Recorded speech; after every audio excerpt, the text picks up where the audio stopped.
जय श्री राधे कृष्णा। आप सभी का दिन शुभ और मंगलमय हो और भगवान श्री कृष्ण की कृपा आप सभी भक्त जनों पर सदा बनी रहे।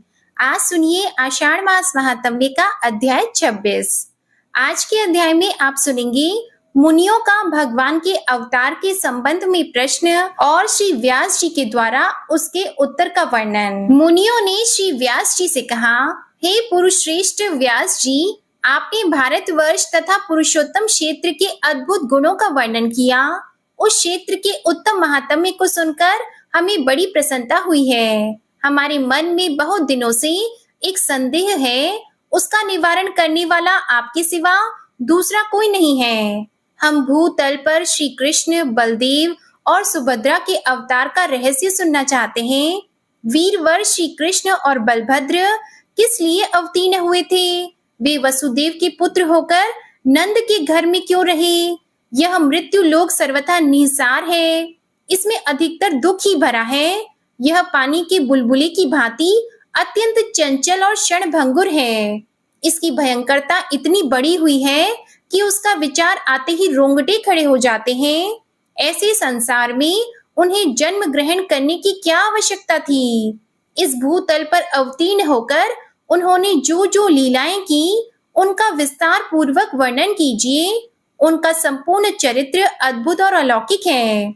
भगवान संपूर्ण देवताओं के स्वामी एवं सुरश्रेष्ठ हैं और पृथ्वी को उत्पन्न करने वाले तथा अविनाशी परमात्मा हैं। उन्होंने अपने दिव्य स्वरूप को मनुष्यों के बीच में कैसे प्रकट किया? जो भगवान संपूर्ण जंगम प्राणियों की गति है, वे मानव शरीर में कैसे आए? इसे देवता और दैत्य भी बड़े आश्चर्य की बात मानते हैं। महामुने, आप भगवान विष्णु के आश्चर्यजनक अवतार की कथा सुनाइए। भगवान के बल और पराक्रम विख्यात हैं। उनके तेज की कहीं कोई तुलना नहीं है। वे अपने अलौकिक चरित्रों के द्वारा आश्चर्य रूप जान पड़ते हैं। आप उनके तत्व का वर्णन कीजिए। भगवान पुरुषोत्तम देवताओं की पीड़ा दूर करने वाले और सर्वव्यापी हैं। जगत के रक्षक और सर्वलोक महेश्वर हैं। संसार की सृष्टि, पालन और संहार सब वे ही करते हैं। वे ही सब लोगों को सुख देने वाले हैं। वे अक्षय, सनातन, अनंत, क्षय और वृद्धि से रहित और समस्त उपाधियों से रहित तथा शाश्वत परमात्मा हैं। सत्य युग में उनका विशुद्ध हरि नाम सुना जाता है।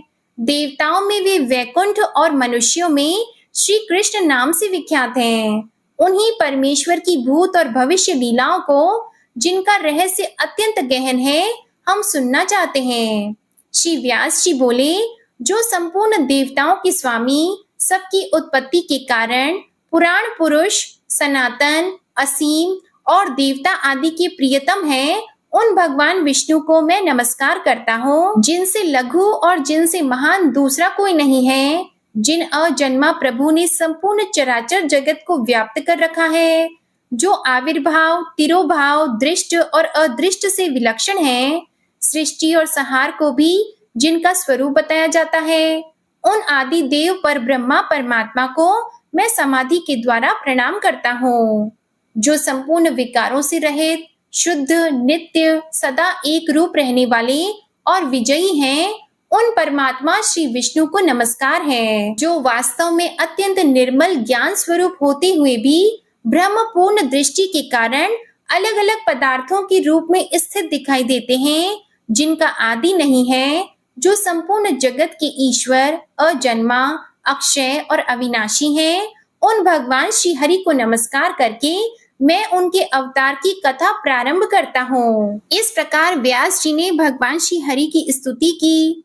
पूर्व काल में दक्ष आदि श्रेष्ठ मुनियों के पूछने पर कमल योनि भगवान ब्रह्मा जी ने जो कुछ कहा था, वही मैं भी आप लोगों से कहूंगा। जो अपने चारों मुखों से ऋक, साम आदि चारों वेदों का उच्चारण करते हुए तीनों लोगों को पवित्र करते हैं, जिनका प्रादुर्भाव एक कार्णव के जल से हुआ है, असुर गण जिनके यज्ञों का लोप नहीं कर पाते, उन भगवान ब्रह्मा जी को प्रणाम करके मैं उन्हीं की कही हुई कथा आरंभ करता हूँ, जिन्होंने सृष्टि के उद्देश्य से धर्म आदि को प्रकट किया है। उन अव्यक्त जन्मा ब्रह्मा जी के संपूर्ण मत का ही मैं वर्णन करूंगा। तत्वदर्शी मुनियों ने जल को नार कहा है। वह नार पूर्व काल में भगवान का अयन हुआ, इसलिए वे नारायण कहलाए। वे भगवान नारायण सबको व्याप्त करके स्थित है।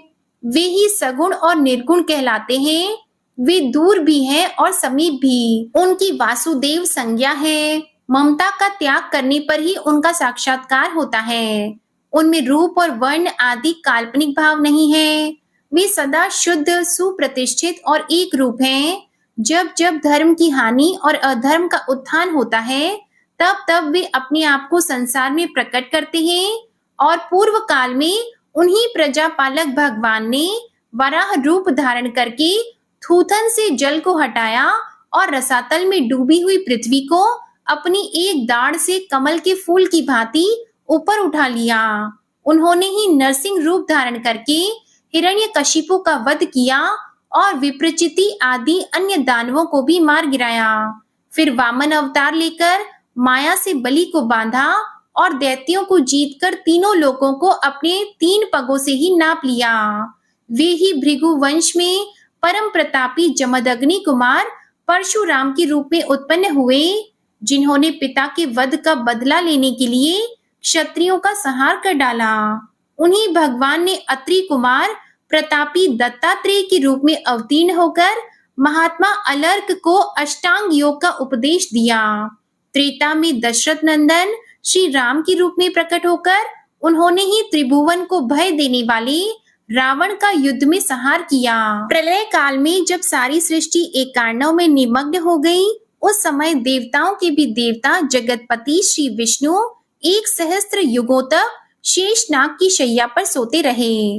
वास्तव में वे योग निद्रा का आश्रय लेकर अपनी योग महिमा में स्थित हो गए थे।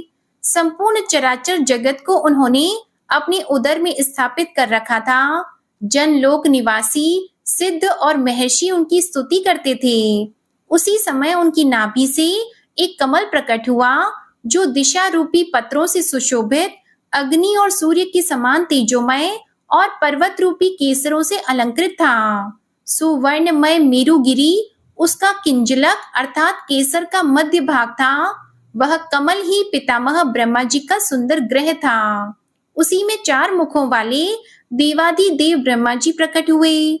उस समय भगवान विष्णु के कानों की मैल से 2 महाबली और महापराक्रमी दानव उत्पन्न हुए, जो ब्रह्मा जी को मार डालने के लिए तत्पर हो गए। उनका नाम मधु और कैटब था। भगवान ने समुद्र रूपी शयन ग्रह से उठकर उन दोनों दुर्धर्ष दैत्यों का वध किया। ये तथा और भी भगवान की असंख्य लीलाएं हैं, जिनकी मैं गणना नहीं कर सकता। इस समय अजन्मा भगवान के जिस अवतार का प्रसंग चल रहा है, वह मथुरा में हुआ था। इस प्रकार भगवान की जो सात्विक मूर्ति है, वही अवतार धारण करती है। वह प्रद्युम्न नाम से विख्यात है और सदा रक्षा कार्य में संलग्न रहती है। वह भगवान वासुदेव की इच्छा के अनुसार देवता, मनुष्य और तिर्यक योनि में अवतीर्ण होती है और उसी के अनुकूल स्वभाव बना लेती है। भक्त पुरुषों द्वारा पूजित होने पर वह उनकी मनोवांछित कामनाओं को भी पूर्ण करती है। इस तरह मैंने यहाँ भगवान के अवतार का रहस्य बताया है। भगवान विष्णु यद्यपि कृतकृत्य हैं, उन्हें कुछ करना अथवा पाना नहीं है, तो भी वे लोक कल्याण के लिए ही मानव रूप में प्रकट हुए थे। व्यास जी कहते हैं, मुनिवरों, अब मैं संक्षेप से श्री हरि के अवतार का वर्णन करता हूँ, सुनो। भगवान इस पृथ्वी का भार उतारने की इच्छा से अवतार लेते हैं। जब जब अधर्म की वृद्धि होती है और धर्म का ह्रास होने लगता है, तब तब भगवान जनार्दन अपने स्वरूप के 2 भाग करके यहाँ अवतीर्ण होते हैं। साधु पुरुषों की रक्षा, धर्म की स्थापना, दुष्टों तथा अन्य देवद्रोहियों का दमन और प्रजा वर्ग का पालन करने के लिए वे प्रत्येक युग में अवतार धारण करते हैं। पहले की बात है, यह पृथ्वी अत्यंत भार से पीड़ित होकर मेरु पर्वत पर देवताओं के समाज में गई और ब्रह्मा आदि सभी देवताओं को प्रणाम करके खेद एवं करुणा मिश्रित वाणी में अपना सब हाल सुनाने लगी। सुवर्ण के गुरु अग्नि, गौओं के गुरु सूर्य तथा मेरे गुरु संपूर्ण लोकों के वंदनीय भगवान नारायण हैं। इस समय ये काल नेमी आदि दैत्य मृत्यु लोक में जन्म लेकर दिन रात प्रजा को कष्ट देते रहते हैं। सर्वशक्तिमान भगवान विष्णु ने जिस काल नेमी नामक महान असुर का वध किया था, वही अब उग्रसेन कुमार कंस के रूप में उत्पन्न हुआ है। अरिष्ट, धेनु, केशी, प्रलंब, नरक, सुंदरासुर, अत्यंत भयंकर बलि कुमार, बाणासुर तथा और भी जो महापराक्रमी दुरात्मा दैत्य राजाओं के घर में उत्पन्न हुए हैं, उनकी मैं गणना नहीं कर सकती। दिव्य मूर्तिधारी देवताओं, इस समय मेरे ऊपर महाबली और गर्वीले दैत्यों की अनेक अक्षौहिणी सेनाएं हैं। सुरेश्वरों, मैं आप लोगों को बताए देती हूँ कि उन दैत्यों की भारी भार से पीड़ित होने के कारण अब मुझ में अपने को धारण करने की भी शक्ति नहीं रह गई। अतः आप लोग मेरा भार उतारिए। पृथ्वी का यह वचन सुनकर संपूर्ण देवताओं ने उसका भार उतारने के लिए ब्रह्मा जी को प्रेरित किया। तब ब्रह्मा जी बोले, देवताओं, पृथ्वी जो कुछ कहती है वह सब ठीक है।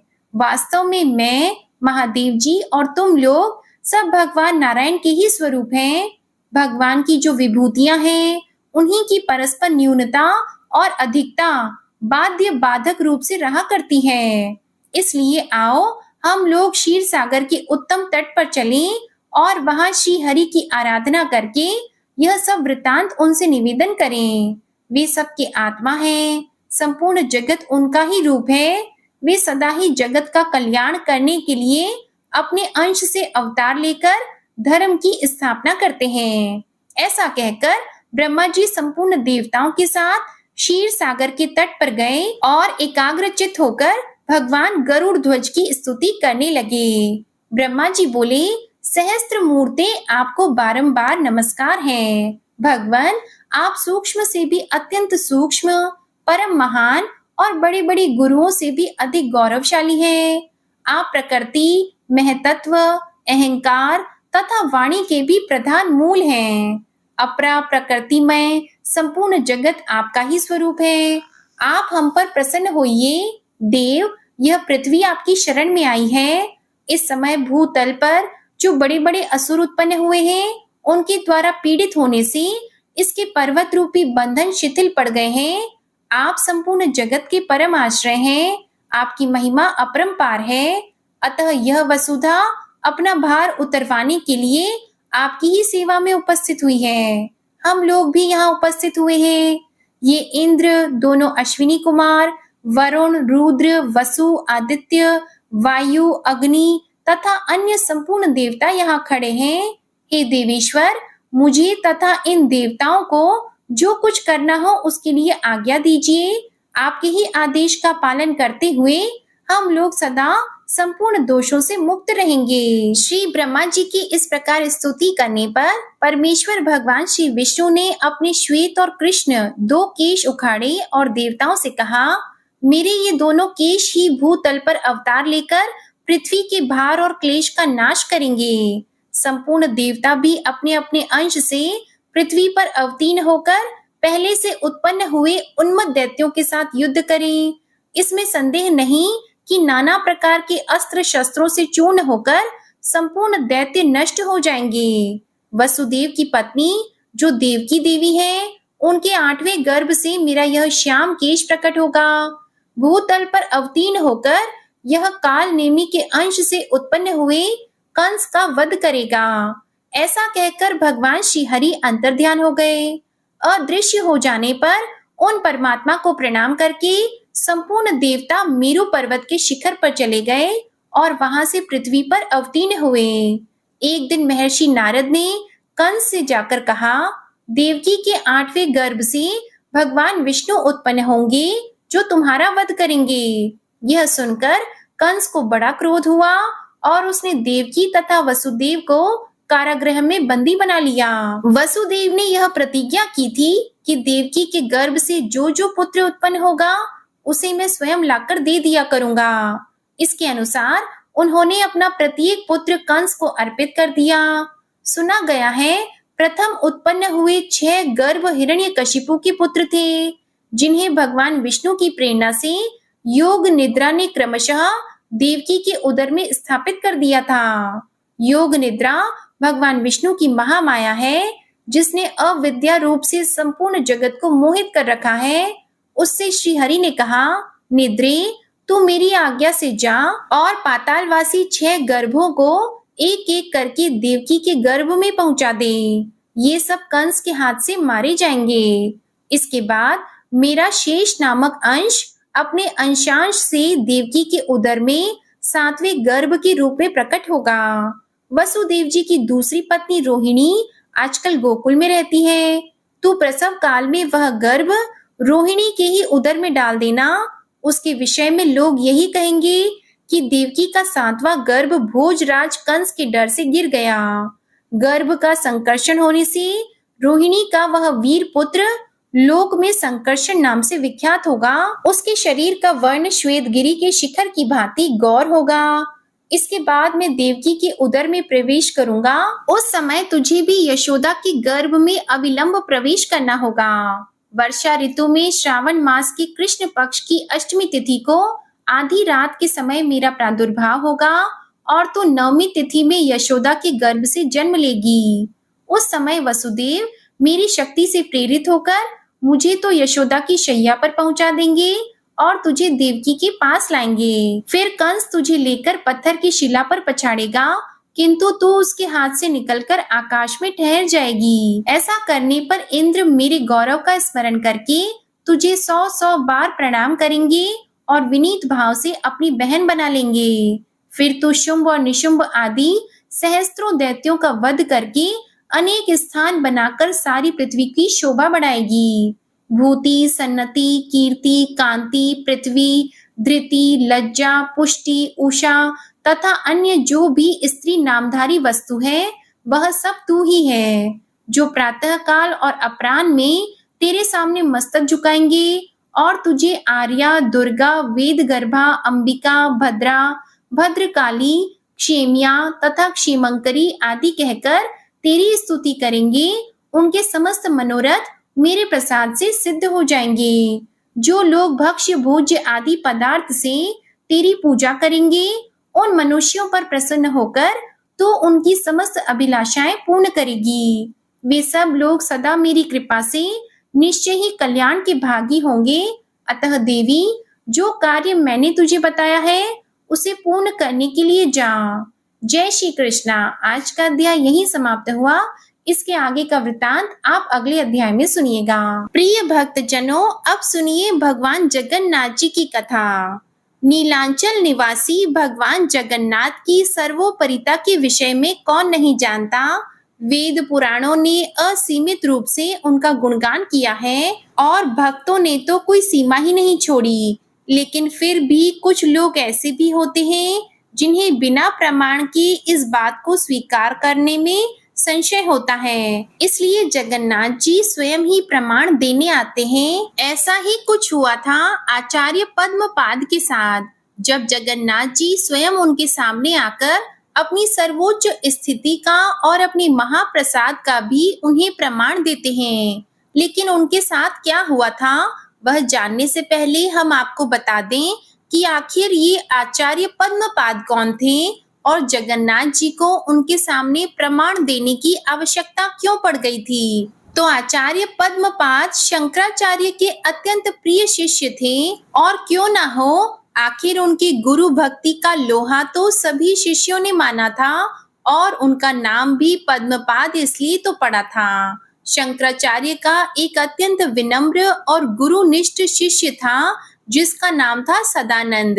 शंकराचार्य उनसे अत्यधिक प्रेम करते थे, लेकिन यह बात अन्य शिष्यों को बिल्कुल भी अच्छी नहीं लगती थी और इसलिए उन सभी के मन में कहीं ना कहीं सदानंद के प्रति ईर्ष्या का भाव था। अब यह बात परम ज्ञानी और वेदों के ज्ञाता शंकराचार्य से छिपी कैसे रह सकती थी। तो बस उन्होंने एक दिन निश्चय किया कि आज मैं सदानंद की गुरु निष्ठा को सबके सामने प्रमाणित करूंगा। यह सोचकर उन्होंने एक युग देखे। उस दिन अत्यधिक वर्षा हो रही थी। नदी में मानो बाढ़ का पानी चरम सीमा पर था। नदी पार करना तो क्या, उसके पास से निकलना भी भयानक साबित हो सकता था। ऐसी स्थिति में शंकराचार्य के शिष्य सदानंद नदी के उस पार थे और शंकराचार्य जानते थे कि इस स्थिति में वह उनके पास नहीं आ सकते थे। फिर भी उन्होंने सदानंद को बुलाया। प्रिय भक्तजनों, अब सदानंद सोच में पड़ गए कि नदी का पानी उफान पर है और कोई नाव भी नहीं है। फिर इस नदी को कैसे पार किया जाए? लेकिन सदानंद कोई साधारण शिष्य नहीं थे। अपने गुरु के प्रति उनकी निष्ठा और श्रद्धा सुमेरु पर्वत के समान थी। उन्होंने सोचा कि यदि मैं अपने गुरु की कृपा से इस संपूर्ण भव सागर को पार कर सकता हूँ, तो फिर यह तो एक छोटी सी नदी है। क्या मैं इसे पार नहीं कर पाऊंगा? अवश्य करूंगा। बस इसी विचार और दृढ़ विश्वास के साथ वे तो निकल पड़े नदी पार करने के लिए। अपार गुरु भक्ति के कारण सबके आश्चर्य के बीच वे नदी के सतह पर चलने लगे। जहां जहां भी वे पांव रखते, वहां वहां एक कमल का पुष्प खिलने लगता और उसी पर पैर रखकर वे नदी पर चलने लगे। जब वे किनारे पर पहुंचे तो सामने उनके गुरु अपने अन्य शिष्यों के साथ मुस्कुराते हुए खड़े थे और बस यही वह दिन था जब शंकराचार्य के सभी शिष्यों ने उनकी गुरु भक्ति और श्रद्धा को शत शत नमन किया और उनके गुरु ने प्रसन्न होकर उन्हें नाम दिया आचार्य पद्मपाद। आचार्य पद्मपाद को पुरी में शंकराचार्य द्वारा स्थापित 4 प्रमुख मठों में से एक गोवर्धन मठ की देखरेख की जिम्मेदारी सौंपी गई। एक आदर्श शिष्य होने के नाते उन्होंने इस जिम्मेदारी को सहर्ष स्वीकार किया। शंकराचार्य ठहरे वेदों के अनुयायी और उनके शिष्य होने के कारण पद्मपाद भी वेद और शास्त्रों के कट्टरता पूर्वक पालन करने में विश्वास रखते थे। भगवान की पूजा विधि में थोड़ा भी इधर उधर हो जाए तो वह उन्हें बिल्कुल भी पसंद नहीं था। अब एक दिन क्या हुआ कि आचार्य पद्मपाद चले गए जगन्नाथ मंदिर में भगवान का दर्शन करने के लिए। वहां जाकर उन्होंने जगन्नाथ जी के प्रसाद की महिमा के विषय में सुना। उन्होंने यह भी सुना कि जगन्नाथ जी को सबसे पहले आगम विधि द्वारा भोग अर्पित किया जाता है और फिर उसे निगम विधि द्वारा विमला देवी को अर्पित किया जाता है। इसके बाद वह भोग महाप्रसाद बन जाता है और फिर उसे भक्तों में वितरित किया जाता है। अब आचार्य पद्मपाद तो थे निगम विधि के कट्टर अनुयायी, तो उन्होंने सोचा क्या जगन्नाथ जी को तांत्रिक विधि से भोग अर्पित किया जाता है और वह भी आगम निगम विधि द्वारा नहीं? फिर यह प्रसाद खाने लायक कैसे हो सकता है? यह तो शास्त्रों के विरुद्ध है। बस यह सोचकर आचार्य पद्मपाद निराश होकर बिना प्रसाद के वहां से चले गए। गोवर्धन मठ में जाकर उन्होंने अपने गुरु को याद किया और उनसे प्रार्थना करते हुए कहने लगे, हे गुरुदेव, आज यह क्या हो रहा है? मेरी मति भ्रमित हो रही है। आप तो जानते ही हैं कि इस प्रकार का जगन्नाथ प्रसाद मैं कैसे स्वीकार कर सकता हूँ। आखिर क्या रहस्य है इसके पीछे? गुरुदेव, कृपया मेरा मार्गदर्शन कीजिए, मेरी सहायता कीजिए। इस प्रकार प्रार्थना करते हुए जब आचार्य पद्मपाद ने अपनी आंखें बंद की तो उन्हें केवल जगन्नाथ जी की सुंदर बड़ी बड़ी आंखें दिखाई दे रही थी। जगन्नाथ जी की उन आंखों में उन्हें संपूर्ण ब्रह्मांड दिखाई दिया और उसी ब्रह्मांड में उन्होंने अपने गुरु शंकराचार्य को भी देखा। उनके गुरु ने उनसे कहा कि हे पद्मपाद, जगन्नाथ जी के महाप्रसाद के विषय में थोड़ा भी संशय मत करो। भगवान जगन्नाथ सभी धर्मों के स्वामी हैं। सभी धर्मों का अंत उन्हीं से होता है और साथ ही वे सभी धर्मों के ऊपर भी हैं। साक्षात भगवान जगन्नाथ भैरवी चक्र के ऊपर विराजमान है। कुछ उपासक उन्हें महाभैरव के नाम से भी पूछते हैं, लेकिन फिर भी वेदों में इस बात की पुष्टि की गई है कि वे ही परम भगवान हैं। हालांकि उनका प्रसाद महाभैरवी विमला देवी को अर्पित किया जाता है, लेकिन फिर भी यह शास्त्रों और वेदों के विपरीत नहीं है। इसलिए कोई भी संशय मत करो। बस इतना कहकर उनके गुरु अदृश्य हो गए। आचार्य पद्मपाद का ध्यान भंग हुआ। उन्हें लगा कि यह क्या देखा उन्होंने। अभी भी उनके मन में संशय था कि कहीं यह मेरे मन का कोई वहम या मेरी कोई कल्पना तो नहीं थी। बस यह सोचकर उन्होंने अब विश्राम करने का निश्चय किया। फिर हमारे प्यारे जगन्नाथ जी चले गए आचार्य पद्मपाद के स्वप्न में, लेकिन अपने स्वरूप में नहीं, किसी और स्वरूप में आचार्य पद्मपाद ने स्वप्न में देखा कि एक छोटा सा ग्वाल बाल अपने हाथ में दही का एक पात्र पकड़े हुए उनके सामने खड़ा है। बालक ने कहा, हे वेदों के ज्ञाता आचार्य पद्मपाद, मैं ऋग्वेद में वर्णित वही गोपाल हूँ, मुझे जानो। यद्यपि मैं अप्रकट हूँ, फिर भी मैं अपने सूक्ष्म स्थूल स्वरूपों में प्रकट होता हूँ। मैं अत्यंत निकट भी हूँ और दूर भी। मैं अनेक रूपों में अवतरित होता हूँ।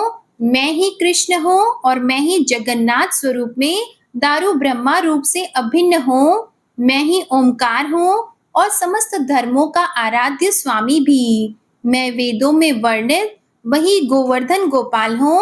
इस बात को जान लो कि यहाँ मेरे दारू ब्रह्मा जगन्नाथ स्वरूप को जो भोग लगाया जाता है वही महाप्रसाद है। उठो पद्मपाद, अपने समस्त संशयों का त्याग कर दो और जाओ मेरे जगन्नाथ के 8 विग्रहों के दर्शन करो तथा मेरे महाप्रसाद का स्वीकार करो। बस इतना कहकर जगन्नाथ जी अदृश्य हो गए।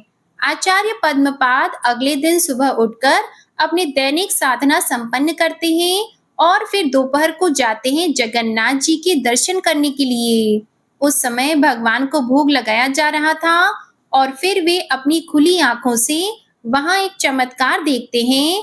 उन्होंने देखा कि एक विशाल पर्वत का निर्माण करते हुए जगन्नाथ जी के सामने चावल के बड़े-बड़े पात्रों को रखा जा रहा है। मंदिर का कक्ष अत्यंत तेजस्वी प्रकाश से भर चुका है और उसी समय उस भोग के पर्वत पर एक बालक प्रकट होता है जो कि साक्षात भगवान श्री कृष्ण के समान है और यह बालक बिल्कुल वही था जिसे उन्होंने अपने स्वप्न में देखा था। अत्यंत सुंदर इस बालक ने पीत वस्त्र पहने हुए थे और उसका वक्ष स्थल सुगंधित वैजंती माला से सुशोभित था। उसके घुंघराले केश मोर पंख से सजे हुए थे और यही बालक जगन्नाथ जी को अर्पित सारा भोग ग्रहण कर रहा था और फिर कुछ ही देर में वह बालक जगन्नाथ जी के अर्च विग्रह में समाविष्ट हो गया। जब आचार्य पद्मपाद ने यह संपूर्ण दृश्य देखा तो उनकी आंखों से खुशी के आंसू बहने लगे। अब वे समझ गए कि भगवान जगन्नाथ को अर्पित किया जा रहा भोग स्वयं भगवान श्री कृष्ण द्वारा स्वीकार किया जाता है और भगवान जगन्नाथ स्वयं वेदों में वर्णित गोपाल ही है। उन्होंने जगन्नाथ जी को अत्यंत विनम्रता पूर्वक दंडवत प्रणाम किया और महाप्रसाद के प्रति किए गए अपराध के लिए क्षमा याचना की। उसी क्षण वे आनंद बाजार गए। वहां जगन्नाथ जी के महाप्रसाद को वितरित किया जाता है और अपने मन की संतुष्टि होने तक पूर्ण भक्ति भाव से उन्होंने जगन्नाथ जी के महाप्रसाद को स्वीकार किया। प्रिय भक्त जनों, तो ऐसे ही हमारे जगन्नाथ जी कोई संशय की गुंजाइश ही नहीं रखते। अगर आपको विश्वास नहीं होता तो एक बार उन्हें अपने जीवन में अपने घर में बुलाकर देखिए। प्रिय भक्तों, जगन्नाथ जी के सुंदर नेत्रों को अपने मन में सदैव धारण कीजिए, क्योंकि यही परम भगवान श्री कृष्ण भी हैं और वही जगन्नाथ जी भी। प्रेम से बोलिए भगवान श्री जगन्नाथ जी की जय। प्रिय भक्त जनों, अब सच्चे मन से भगवान श्री हरि विष्णु जी का ध्यान करके इस परम कल्याणकारी स्तोत्र का पाठ करते हैं। जय श्री हरि विष्णु। शुक जी ने कहा कि बुद्धि के अनुसार पिछले अध्याय में वर्णन किए गए रीति से अपने मन को नियंत्रित कर और हृदय को स्थिर करके गजेंद्र अपने पिछले जन्म में याद किए गए सर्वोच्च कार्य और बार बार जाप किए जाने वाले स्तोत्र का जाप करने लगा।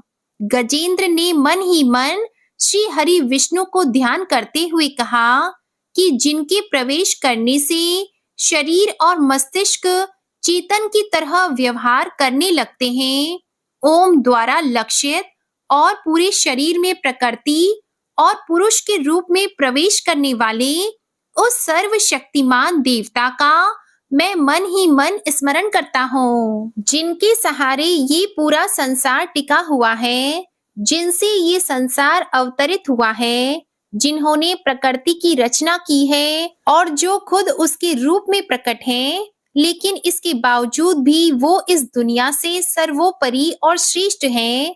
ऐसे अपने आप और बिना किसी कारण के भगवान की मैं शरण में जाता हूँ। अपने संकल्प शक्ति के बल पर अपने ही स्वरूप में रचित और सृष्टि काल में प्रकट एवं प्रलय में अप्रकट रहने वाले इस शास्त्र प्रसिद्धि प्राप्त कार्य कारण रूपी संसार को जो बिना कुंठित दृष्टि के साक्ष्य रूप में देखते रहने पर भी लिप्त नहीं होते, चक्षु आदि प्रकाशकों के परम प्रकाशक प्रभु आप मेरी रक्षा करें। बीतते गए समय के साथ तीनों लोकों और ब्रह्म आदि लोकपालों के पंचभूत में प्रवेश कर जाने पर और पंचभूतों से लेकर महत्वपूर्ण सभी कार्यों के उनकी परम करुणा स्वरूप प्रकृति में मग्न हो जाने पर उस समय दुर्गे और घोर अंधकार रूपेण प्रकृति से ही बच रही थी। उस अंधकार से परे अपने परम धाम में जो सर्वव्यापी भगवान सभी दिशाओं में प्रकाशित होते रहते हैं, वो भगवान मेरी रक्षा करें। विभिन्न नाट्य रूपों में अभिनय करने वाले और उस अभिनेता के वास्तविक स्वरूप को जिस प्रकार से साधारण लोग भी नहीं पहचान पाते, उसी तरह से सत्व प्रधान देवता और महर्षि भी जिनके स्वरूप को नहीं जान पाते, ऐसे में कोई साधारण प्राणी उनका वर्णन कैसे कर सकता है। ऐसे दुर्गम चरित्र वाले भगवान मेरी रक्षा करें। अनेकों शक्ति से मुक्त सभी प्राणियों को आत्मबुद्धि प्रदान करने वाले, सबके बिना कारण हित और अतिशय साधु स्वभाव ऋषि मुनि जन जिनके परम स्वरूप को देखने की इच्छा के साथ वन में रहकर अखंड ब्रह्मचार्य तमाम अलौकिक व्रतों को नियमों के अनुसार पालन करते हैं, ऐसे प्रभु ही मेरी गति है। वह जिनका हमारी तरह ना तो जन्म होता है और ना जिनका अहंकार में कोई भी काम नहीं होता, जिनके निर्गुण रूप का ना कोई नाम है और ना कोई रूप है, इसके बावजूद भी वह समय के साथ इस संसार की सृष्टि और प्रलय के लिए अपनी इच्छा से अपने जन्म को स्वीकार करते हैं। उस अनंत शक्ति वाले परम ब्रह्मा परमेश्वर को मेरा नमस्कार है।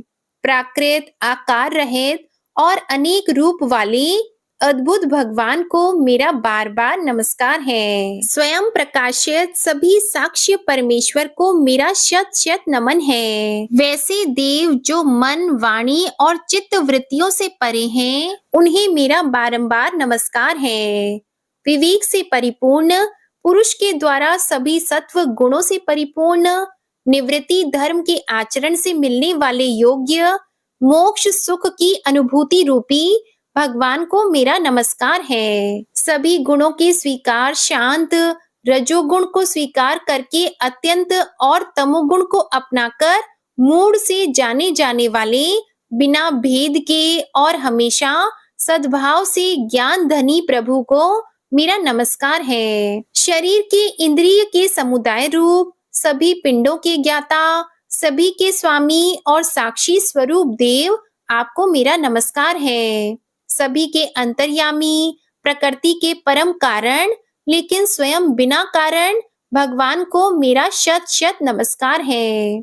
सभी इंद्रियों और सभी विषयों के जानकार सभी प्रतीतियों के कारण रूप संपूर्ण जड़ प्रपंच और सबकी मूलभूता अविद्या के द्वारा सूचित होने वाले और सभी विषयों में अविद्या रूप से भासने वाले भगवान को मेरा नमस्कार है। सबके कारण लेकिन स्वयं बिना कारण होने पर भी बिना किसी परिणाम के होने की वजह से अन्य कारणों से भी विलक्षण कारण आपको मेरा बार बार नमस्कार है। सभी वेदों और शास्त्रों के परम तात्पर्य मोक्ष रूपी और श्रेष्ठ पुरुषों की परम गति देवता को मेरा नमस्कार है। वह जो त्रिगुण रूपों में छिपी हुई ज्ञान रूपी अग्नि है, वैसे गुणों में हलचल होने पर जिनके मन मस्तिष्क में संसार को रचने की वृत्ति उत्पन्न हो उठती हो, और जो आत्मा तत्व की भावना के द्वारा विधि निषेध रूप शास्त्र से भी ऊपर उठे हों, जो महाज्ञानी महात्माओं में स्वयं प्रकाशित हो रहे हों, ऐसे भगवान को मेरा नमस्कार है। मेरे जैसे शरणागत पशु के समान जीवों की अविद्या रूप फांसी को पूर्ण रूप से काट देने वाले परम दयालु और दया दिखने में कभी भी आलस नहीं करने वाले भगवान को मेरा नमस्कार है। अपने अंश से सभी जीवों के मन में अंतर्यामी रूप से प्रकट होने वाले सर्वनियंता अनंत परमात्मा आपको मेरा नमस्कार है। जो शरीर पुत्र मित्र घर और संपत्ति सहित कुटुंबियों में अशक्त लोगों के द्वारा कठिनाई से मिलते हों और मुक्त पुरुषों के द्वारा अपने हृदय में निरंतर चिंतित ज्ञान स्वरूप सर्वसमर्थ परमेश्वर को मेरा नमस्कार है। वह जिन्हें धर्म अभिलषित भोग धन और मोक्ष की कामना से मनन करके लोग अपनी मनचाही इच्छा पूर्ण कर लेते हैं, अपितु जिन्हें विभिन्न प्रकार के अयाचित भोग और अविनाशी पार्षद शरीर भी देते हैं, वैसे अत्यंत दयालु प्रभु मुझे इस प्रकार के विपदा से हमेशा के लिए बाहर निकालें। वह जिनके एक से अधिक भक्त हैं, जो मुख्य रूप से एकमात्र उसी भगवान की शरण में हैं, जो धर्म अर्थ आदि किसी भी पदार्थ की अभिलाषा नहीं रखते हैं, जो केवल उन्हीं के परम मंगलमय एवं अत्यंत विलक्षण चरित्र का गुणगान करते हुए उनके आनंदमय समुद्र में गोती लगाते रहते हैं, उन अविनाशी सर्वव्यापी सर्वमान्य ब्रह्म आदि के भी नियामक अभक्तों के लिए भी हमेशा प्रकट होने वाले भक्ति योग द्वारा प्राप्त अत्यंत निकट होने पर भी माया के कारण अत्यंत दूर महसूस होने वाले इंद्रियों के द्वारा अगम्य और अत्यंत दुर्विज्ञेय अंतर्रहित लेकिन सभी के आदि कारक और सभी तरफ से परिपूर्ण उस भगवान की मैं स्तुति करता हूँ। वो जो ब्रह्मा सहित सभी देवता चारों वेद समस्त चर और अचर जीव के नाम और आकृति भेद से जिनके अत्यंत क्षुद्र अंशों से रचित हैं, जिस तरह से जलती हुई अग्नि की लपटें और सूरज की किरणें हर बार निकलती हैं और फिर से अपने कारण में लीन हो जाती है, उसी प्रकार बुद्धि मस्तिष्क इंद्रियां और नाना योनियों के शरीर जिन सभी गुणों से प्राप्त शरीर जो स्वयं प्रकाश परमात्मा से अवतरित होकर फिर से उन्हीं में लीन हो जाता है। वह भगवान जो ना तो देवता है ना असुर ना मनुष्य और ना ही मनुष्य से नीचे किसी अन्य योनि के प्राणी, ना ही वो स्त्री है ना पुरुष और ना ही नपुंसक और ना ही वो कोई ऐसे जीव हैं जिनका इन तीनों ही श्रेणी में समावेश है। वो ना तो गुण है ना कर्म है, वो ना ही कार्य है और ना ही कारण। इन सभी योनियों का निषेध होने पर जो बचता है वही उनका असली रूप है। ऐसे प्रभु मेरा उत्थान करने के लिए प्रकट हो। अब मैं इस मगरमच्छ के चंगुल से आजाद होने के बाद जीवित नहीं रहना चाहता। इसकी वजह यह है कि मैं सभी तरफ से अज्ञानता से ढके इस हाथी के शरीर का क्या करूं?